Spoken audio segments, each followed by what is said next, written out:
আজ শনিবার রাত্রেবেলা, এখন বাজে রাত 8:30 আর তুমুল বৃষ্টি এলো। দেখতে পাচ্ছ কেমন বৃষ্টি হচ্ছে, ভীষণ ছাট আসছে। তো জানলা লাগিয়ে দিতে হবে, একদমই ছাটে রাখতে পারছি না জানলা। তো দেখো কেমন বৃষ্টি হচ্ছে, তার মধ্যে কিছু মানে কি বলবো, এই দেখো বৃষ্টিতে ভিজছে, এই দেখো এই দেখো।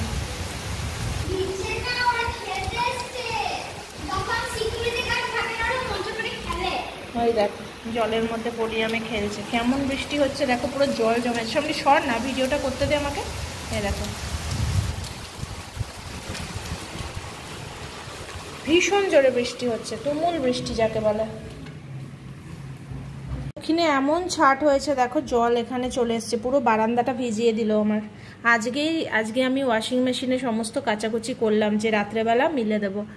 তো দেখা যাক কি হয়, তার আগে আমাকে জলটা ছাঁচতে হবে। এখানে পুরো বারান্দা ভিজিয়ে দিয়েছে একদম। ভাত বসিয়ে দিয়েছি। আজকে রাত্রের ডিনারে আছে ভাত, ডিম সেদ্ধ, ভেন্ডি সেদ্ধ, আলু সেদ্ধ, আর তার সাথে হচ্ছে বড়ার তরকারি, ছোলার ডালের বড়া করে ঝাল। Good afternoon friends, good evening friends, afternoon নয়, গুড ইভিনিং ফ্রেন্ডস। এখন বাজে 8:30, আর ইভিনিংও ঠিক বলা উচিত না, কিন্তু এখন নাইট বলে তো আর ভিডিওটা শুরু করতে পারি না, তাই ইভিনিং বললাম। তো আমি এখানে ভাতটা বসিয়ে দিলাম আর এডিটিং করছিলাম, এডিটিংটাও শেষ হলো আর জলটাও এলো, সেই রকম জল এলো।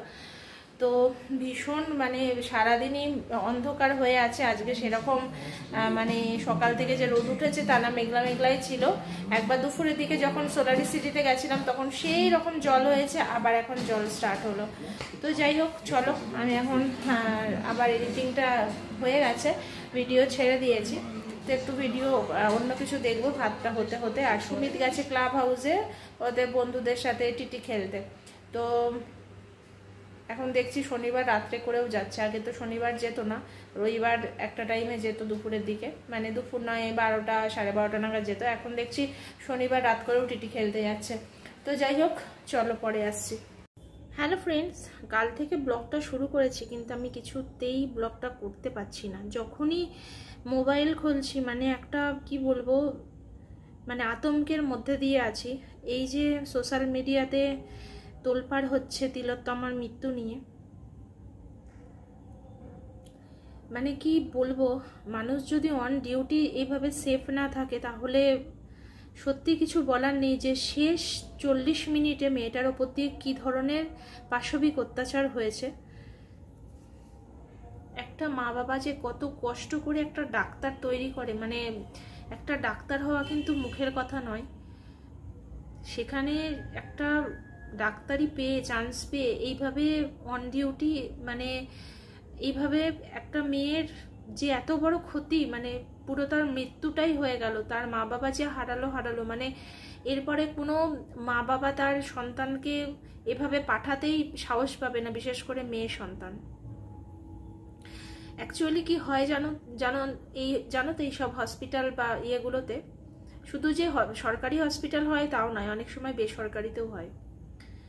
এখানে যদি কোনো ডাক্তারকে, মানে সে মেয়ে হলে কেন, ছেলে হলেও কিন্তু অন্য অনেক ধরনের চাপ আসে, ছেলেদের অন্য ধরনের চাপ আসে, মেয়েদের অন্য ধরনের চাপ আসে। তো খুব শান্ত শিষ্ট ভদ্র যদি বুঝতে পারে যে মেয়েটা নিরীহ প্রকৃতির, শান্ত শিষ্ট ভদ্র, এবং অনেক সময় অনেক ধরনের কর্মকাণ্ড হসপিটালে বা নার্সিং হোমের মধ্যে হয়ে থাকে, যেগুলো হয়তো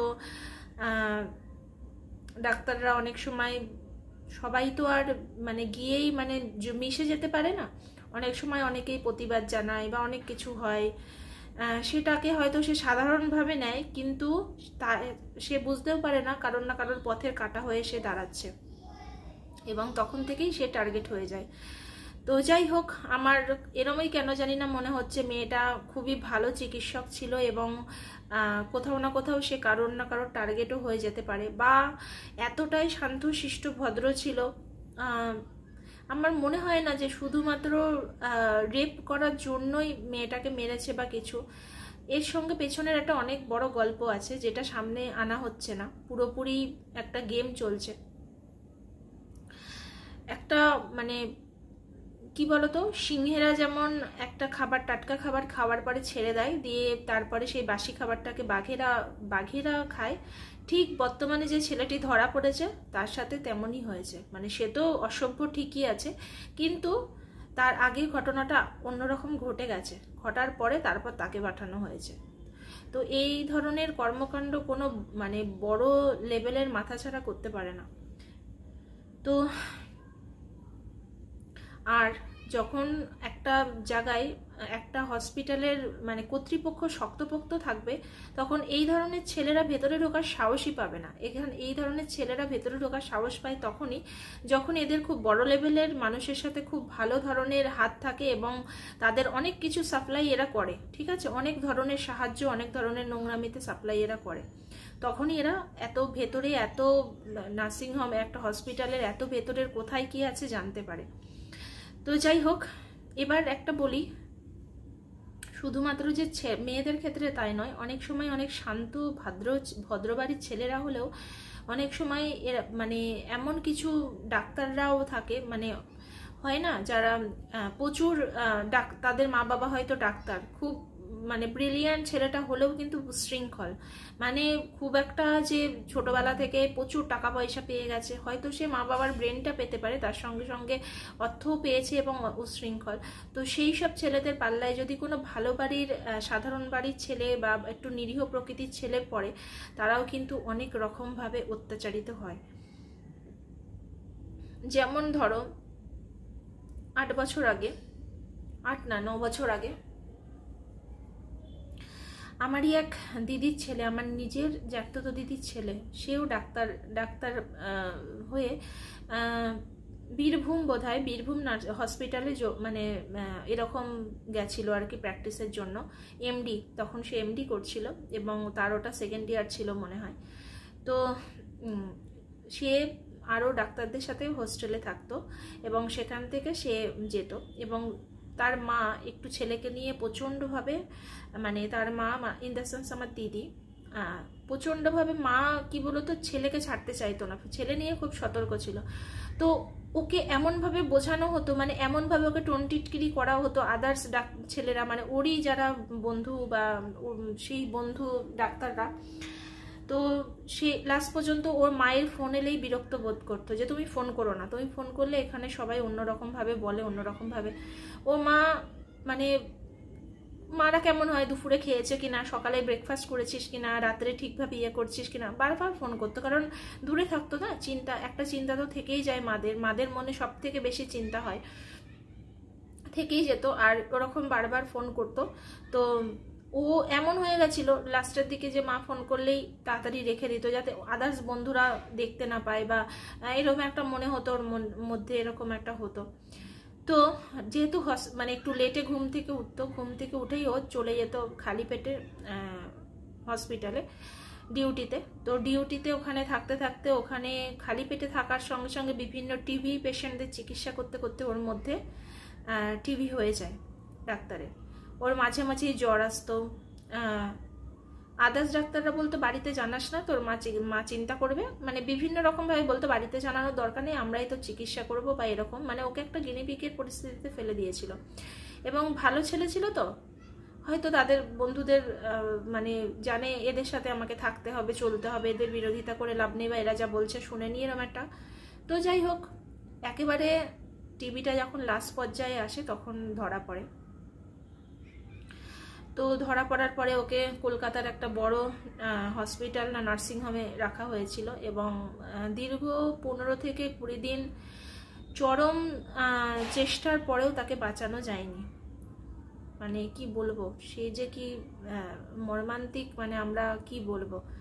তারপরে সেই দিদির মানে পাগলের মতো হয়ে যায় আস্তে আস্তে, সেও 2 বছরের মধ্যে একটা ক্যান্সার ধরা পড়ে নিজেরও, মানে সেও চলে যায় এরকম আর কি। তো যাই হোক, ছেলে বা মেয়ে যদি অতিরিক্ত নিরীহ হয় বা হয়, তাদের মানে খুবই বিপদ, ঠিক আছে। মানে আজকালকার দিনে এমনই অবস্থা যে মানুষ কি বলবো, বুঝতে পারে যে কে নিরীহ, কার পেছনে লাগলে তাদের সুবিধা আছে, কার পেছনে লাগলে তারা বিপদে পড়ে যেতে পারে। তো আমারও মনে হয় যে এই ছেলেটা শুধুমাত্র এর দ্বারা এই জিনিসটা হয়নি, মানে যেটা দেখাচ্ছে 35 থেকে 40 মিনিটের মধ্যে পুরো ব্যাপারটা, একটা মেয়ে তো নিজেকে বাঁচানোর জন্য অনেক কিছুই করবে, তাই না? সে হয়তো ঘুমিয়ে পড়েছে বা যাই হোক, সে যখন উঠে যখন দেখবে তার উপর এরকম একটা কাজ চলছে, সে তো নিজেকে বাঁচানোর জন্য অনেক ধস্তাধস্তি করবে, চেষ্টা করবে। কিন্তু একটা মানুষ কি কখনো তাকে আটকে রাখতে পারে? কারণ শরীরের জোরটা তো তারও কিছুটা হলেও আছে। আমার মনে হয় না যে একটা মানুষ তাকে আটকে রেখেছে, বিভিন্ন দিক থেকে তাকে মানে আঘাত করা হয়েছে। এবং লাস্ট পর্যন্ত বলতেও কেমন লাগছে না, খুব খারাপ লাগছে।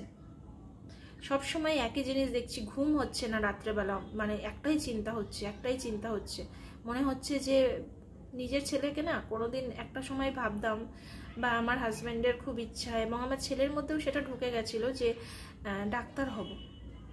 তো এই ঘটনা দেখার পর আমি পরিষ্কার বলে দিয়েছি, আমার ছেলে কিন্তু খুবই শান্তশিষ্ট এবং ও অন্য টাইপের, মানে একটু অন্তর্মুখী, ও অতটা বাহিরমুখী নয়। তো ওকে আমি কোনোদিনই এই পথে পাঠাবো না, কারণ এই সময় যদি কোনোদিন এটা হয়ও, মানে যদিও হয়েও যায়, তারপরেও মানে আমরা রাত্রে নিশ্চিন্তে ঘুমাতে পারবো না।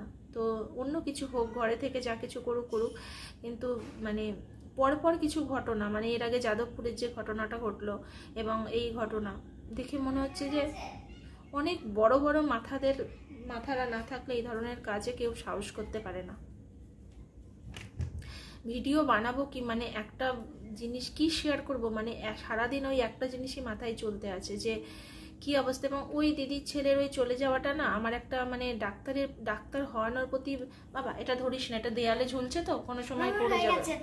এবার আমি কম্পিউটার পড়ি। হ্যাঁ, একটু ম্যাচ করে নিয়েছো, দেখে নিয়েছো? হ্যাঁ ঠিক আছে, যাও কম্পিউটারটা পড়ো। আমাকে ধরতে দেবে, আমি ধরবো। কি হয়েছে আবার কিছু হয়েছে? একটু ছোট্ট মতো ভুল হয়েছে, যেমন কি একটা দুটো ভুল তো হবেই। ঠিক আছে, পরে ঠিক করে নেবে।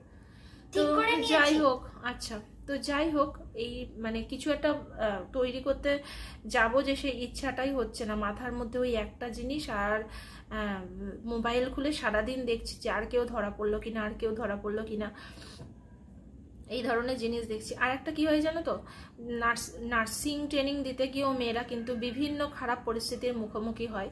অনেক সময় ওরা কি হয়, বিভিন্ন ধরনের অফার পায় বড় বড় অনেক লেভেল থেকে, ঠিক আছে? আবার কি হয়েছে ওটা আমি পরে দেখছি, কোথাও এটা না, এটা হয়নি। তো অফার পায়, তখন যখন ওরা সেই অফারটা গ্রহণ করে না, তখন কি হয়, ওদেরকে এমন জায়গায় ডিউটি করতে দেওয়া হয় যেখানে রীতিমতো একজনের পক্ষে রাত্রেবেলা জেগে ডিউটি করা কঠিন হয়ে যায়। যেমন ধরো একটা রুমে পুরো বার্ন পেশেন্ট আছে, মানে সব পোড়া পেশেন্টরা আছে, তাদের মাঝখানে সারা রাত ডিউটি করতে দিয়ে দিল। তো তার পক্ষে তখন সেখানে নয় তাদের কথা মেনে চলতে হবে, নয় সেখানটা ছেড়ে আসতে হবে। তো এই ধরনের অনেক কিছু হয়। অনেকে মেনে নেয়, পরিস্থিতি সহ্য করে নিয়ে কাজ করে, কাদের উপায় থাকে না, আবার অনেকে পারে না, ছেড়েও চলে আসে। আবার অনেকের কপাল খুব ভালো থাকে যে খুব ভালো পরিস্থিতিতে পড়ে যায়, আবার অনেকের কপাল এতটাই খারাপ থাকে, ঠিক এই মেয়েটার মতো। যাই হোক, একটা কথাই বলবো, যাদের বাচ্চারা অতিরিক্ত নিরীহ, ভালো মানুষ বা প্রতিবাদ করতে পারে না, তারা খুব খুব ভেবেচিন্তে বাচ্চাদেরকে কোথাও পাঠাবেন।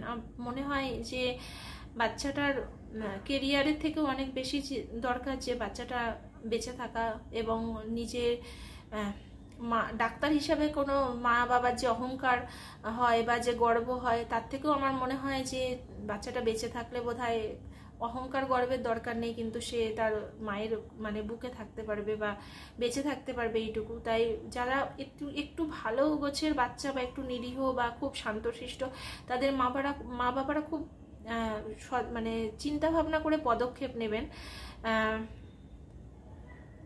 যাতে আপনাদের মানে ভবিষ্যতে কোনো প্রবলেম না হয়।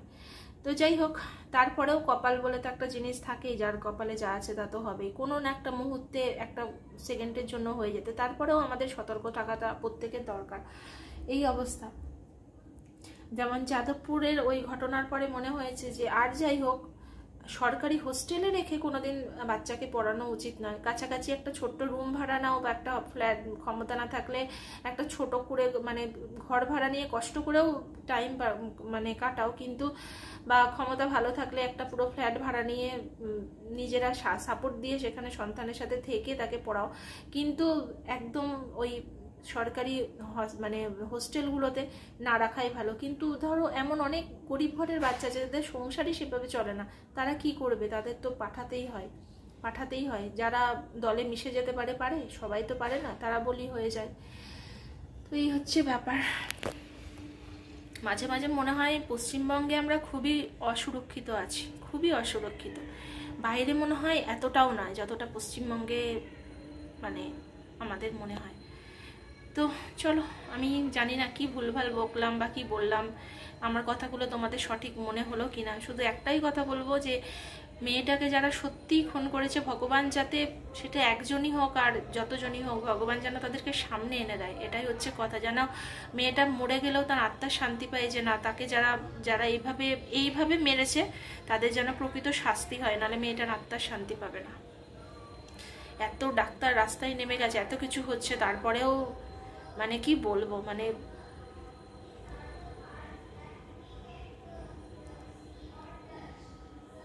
একটা মানে মৃত্যুর সাথে সাথে মানে বলে দিল যে সে আত্মহত্যা করে নিয়েছে। মানে কিভাবে প্রথম থেকেই লোকানোর ব্যাপারটাকে লোকানোর চেষ্টা করা হয়েছে। কি এই সাধারণ একটা ছেলের জন্য, একটা সাধারণ পুলিশের কি সিভিক ভলেন্টিয়ার নাকি, এই সাধারণ ছেলের জন্য একটা এত বড় ঘটনাকে লোকানোর চেষ্টা? নাকি মনে হয় যে এর পেছনে অনেক বড় বড় হাত আছে? তো চলো, আমি আজকে এখানেই শেষ করছি ব্লগটা। আমার মানে কি বলবো, এত কিছুদিন আগেই বাংলাদেশ নিয়ে দেখতে গিয়ে একটা মানে কি বলবো, মানে কিছু ভালো লাগছে না। সবসময় একটা বিভিন্ন রকম চিন্তার মধ্যে দিয়ে কাটছে যে কি পরিস্থিতি। মানে আমাদের জীবন তো একটা জায়গায় এসে পার হয়ে গেছে, কিন্তু আমাদের সন্তানদেরকে তো ছাড়তে হবে। আমাদের সন্তানদেরকে তো ভালো জায়গায়, তারা যদি ভালো জায়গায় যেতে চায়, জোর জবরদস্তি করে, তখন তো আমরা আটকে রাখতে পারবো না, তাদের পাঠাতে হবে। কিন্তু পাঠিয়ে নিজেরা, বিশেষ করে সন্তান যদি দেখি একটু ভালো গোছের মানুষ হয়েছে, বা একটু নিরীহ, বা একটা মা বাবা সব থেকে ভালো বুঝতে পারবে যে তার সন্তান ঠিক কেমন, সে নিজেকে কতটা প্রোটেক্ট করতে পারবে কি পারবে না। তো সেই জায়গা থেকে মানে ভীষণ রকম চিন্তা হয় যখন একটা নিজের সন্তান আস্তে আস্তে বেড়ে উঠছে। এত চিন্তা হয় না মাঝে মধ্যে যে কি করব, কি হবে, কোথায় পাঠাবো। তারপরে বাচ্চারা তো এখন বড় হলে নিজেদের মতো করে শোনে না কথা, না আমরা এটা করবোই, সেই জায়গাটা আমরা আটকাতে কতটা পারবো। বিভিন্ন রকম চিন্তা। এখন যত নিজের বয়স বাড়ছে, আস্তে আস্তে আমার সন্তান বড় হচ্ছে, তত আমি চিন্তা করছি, তত আমি করছি। সব কিছু তো আমরা জোর করে করতে পারবো না। তো যাই হোক, চলো আজকের মতো সকলকে টাটা।